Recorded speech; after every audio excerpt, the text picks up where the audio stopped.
तुमच्या आयुष्यातलं सर्वात मोठं नुकसान कोणतं आहे माहीत आहे? जे तुम्ही गमावलं ते नाही, तर जे तुम्हाला मिळू शकलं असतं. योग्य वेळी योग्य निर्णय न घेतल्यामुळे कधी मिळालंच नाही ते. एका दिवसात आयुष्य उद्ध्वस्त होत नाही. ते दररोज घेतलेल्या छोट्या चुकीच्या निर्णयांनी हळूहळू तुटत जातं. आणि कधी कधी चुकीचा निर्णय सुद्धा माणसाला इतका हरवत नाही जितकं निर्णय न घेणं हरवतं. लक्षात ठेवा, उद्या करू, नंतर पाहू, आता वेळ नाही, ही वाक्य स्वप्न मारणारी सर्वात धोकादायक शस्त्र आहेत. याविषयी अधिक माहिती जाणून घेण्याकरता मी घेऊन आलेलो आहे आपला कार्यक्रम सुखाची पेरणी भाग 28. महाभारतात अर्जुनानेही धनुष्य खाली ठेवलं होतं, कारण त्याच्या मनात संभ्रम होता. पण जर त्यावेळी श्रीकृष्णाने त्याला जागं केलं नसतं तर आज इतिहास बदललेला असता. आज तुमच्या आयुष्यातही कुरुक्षेत्र सुरू आहे. फरक इतकाच, तिथे युद्ध बाहेर होतं आणि इथे युद्ध आत चाललंय. एक बाजू म्हणते आराम कर, मनासारखं जग, नंतर बघू. आणि दुसरी बाजू म्हणते उठ, स्वतःला बदल, आत्ताच सुरुवात कर. मित्रांनो, आपण प्रत्येक निर्णय घेताना विचार करतो, यातून मला किती फायदा होईल. पण फार कमी लोक स्वतःला विचारतात, हा निर्णय टाळल्यामुळे मी काय कायमचं गमावणार आहे. लोकांना वाटतं ते वेळ घालवत आहेत, पण खरं म्हणजे वेळ त्यांना घालवत असतो. मोबाईलवर 2-2 तास जातात, पण 5 मिनिटं शांत बसून स्वतःचं निरीक्षण करायला वेळ नसतो. दुसऱ्यांना इम्प्रेस करण्यात आयुष्य जातं, पण स्वतःचा आत्मा रिकामा पडलेला असतो. हे नुकसान डोळ्यांना दिसत नाही, म्हणून लोकांना वाटतं सगळं ठीक आहे. पण सत्य काय आहे माहीत आहे? माणूस बाहेरून हसत असतो आणि आतून तुटत असतो. ज्या लोकांसोबत आपण वेळ घालवतो ते आपल्याला वर नेत आहेत की आतून संपवत आहेत? हा प्रश्नच आपण स्वतःला विचारत नाही. क्षणिक आनंद, करमणूक, मजा यालाच आपण सुख समजतो. पण त्याच वेळी मनाची शांतता, आध्यात्मिक शक्ती आणि परमेश्वराशी नातं हळूहळू निसटत जातं. आणि मग एक दिवस सगळं असूनही मनात रिकामेपणा असतो. मित्रांनो, फक्त मेहनत करून सुख मिळत नाही, योग्य वेळी योग्य गोष्टीत केलेली गुंतवणूक जीवन बदलते. आणि योग्य निर्णय घेण्यासाठी सर्वात आवश्यक गोष्ट कोणती माहिती आहे? शिस्त. हो, स्वतःला शिस्त लावणं. कारण शिस्त म्हणजे मूड असेल तेव्हा चांगलं काम करणं नाही, तर मूड नसतानाही योग्य गोष्ट करत राहणं.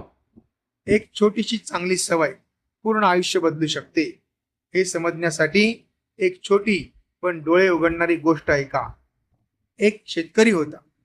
तो एका साधूकडे गेला आणि म्हणाला, मला असा मार्ग सांगा ज्यामुळे मला लगेच देवाची कृपा मिळेल. साधू म्हणाले, दररोज श्रीकृष्णाच्या मंदिरात जा. शेतकरी म्हणाला, मला मंदिरात जायला वेळ नाही. साधू म्हणाले, ठीक आहे, मग मंदिराबाहेरून जाताना फक्त हात जोड आणि तू तिथून निघून जा. तो पुन्हा म्हणाला की ते मंदिर आणि माझा येण्या जाण्याचा रस्ता हे वेगवेगळे आहेत, त्यामुळे मला तिकडेही जायला नुसते हात जोडण्यापुरता जाण्यासाठीही वेळ नाही. शेवटी आता साधूलाही प्रश्न पडला की याला काय सांगावं. त्यावेळी शेतकरीच म्हणाला, पण मी एक नियम पाळू शकतो. माझ्या शेजारच्या शेतकऱ्याचा चेहरा पाहिल्याशिवाय मी जेवण करणार नाही. साधू म्हणाले, ठीक आहे, हा नियम पाळ, पण कधी मोडू देऊ नकोस. त्याच्यात सातत्य ठेव. आणि मग तो रोज किती काम असलं तरी त्या शेतकऱ्याचा चेहरा पाहूनच जेवत असे. असे बरेच महिने गेले. एक दिवस तो शेजारचा शेतकरी दिसलाच नाही.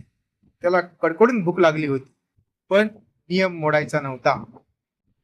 त्याने चौकशी केली तर त्याला समजलं की तो गावाबाहेरच्या तळ्याकडे गेला आहे.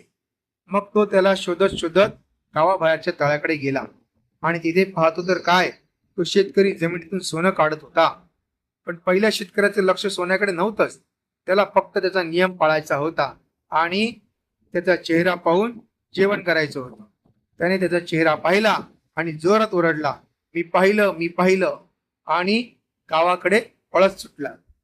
आता त्या दुसऱ्या शेतकऱ्याला वाटलं, हा गावात सगळ्यांना सांगेल आणि सरकार येऊन पोलिसांमार्फत आपलं सोनं जप्त करेल. म्हणून तो धावत धावत त्या शेतकऱ्याकडे आला आणि म्हणाला, हे घे, या सोन्यातला अर्धा हिस्सा तुझा, पण कोणालाही याबाबत सांगू नकोस. त्या क्षणी त्या पहिल्या शेतकऱ्याच्या डोळ्यात पाणी आलं आणि त्याला समजलं, फक्त एका छोट्याशा नियमाचं सातत्य ठेवलं म्हणून मला इतका मोठा लाभ झाला. जर मी परमेश्वराच्या नामाचं, भक्तीचं, नामस्मरणात सातत्य ठेवलं असतं तर माझं आयुष्य किती बदललं असतं. मित्रांनो, जीवन बदलण्यासाठी मोठे चमत्कार लागत नाहीत. लागते ती फक्त छोट्या चांगल्या गोष्टीतली सातत्यपूर्ण शिस्त. दररोज फक्त 5 मिनिटं नामस्मरण, दररोज थोडंसं यथार्थ ज्ञानाचं ऐकणं, तसेच स्वतःला छोट्या छोट्या चुकींपासून थांबवणं आणि छोटी वाटणारी पण चांगल्या नियमांची शिस्त एक दिवस तुमच्या आयुष्याचं भविष्य बदलून टाकते. कारण सुख अचानक मिळत नाही, ते उगवतं योग्य निर्णयातून, योग्य संगतीतून आणि सातत्यपूर्ण शिस्तीतून. लक्षात ठेवा, जीवन बदलण्यासाठी देवाला वेळ लागत नाही, पण माणसाला पहिला खरा निर्णय घ्यायला संपूर्ण आयुष्य निघून जाऊ शकतं. म्हणून आजपासून स्वतःला एक छोटासा नियम लावा आणि तो कोणत्याही परिस्थितीत मोडू नका. मग बघा तुमच्या आयुष्यात कसे चमत्कार घडतात. अशाच जीवन बदलणाऱ्या विचारांसाठी ऐकत राहा सुखाची पेरणी. ना भेटू पुढील भागात. तोपर्यंत जय श्री कृष्ण.